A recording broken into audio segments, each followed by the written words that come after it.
حمد ہے اس علی العظیم کی جس نے ہمیں خلقی حسین کی عزاداری کے لیے کیا۔ برزخ یعنی قبر سے قیامت تک کا سفر اگر مرنے والا نیکوکاروں میں سے ہے تو اس کا مظہر جوار امیر المومنین میں وادی السلام ہے، اور اگر اشقیاء اور بدکاروں میں سے ہے تو اس کا محل ظہور وادی البرہوت میں ہے۔ اگر وہ مکمل طور سے پاک و پاکیزہ دنیا سے اٹھا ہے تو برزخ راحت کے اندر مسرت و شادمانی اور لذت کے عالم میں ہے، اور اگر گناہ اور مظالم سے آلودہ ہے تو دیوار میں ٹھوکی ہوئی میخ کی مانند فشار میں ہے۔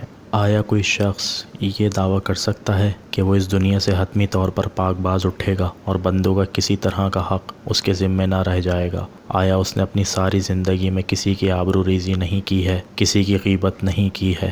امام جعفر صادق علیہ السلام فرماتے ہیں، جس شخص کا دل ہماری مصیبت میں بے چین ہو تو موت کے وقت اسے ایسی فرحت نصیب ہوگی جو قیامت تک باقی رہے گی، یعنی اسے عالم برزخ میں کوئی رنج و غم نہیں ہوگا۔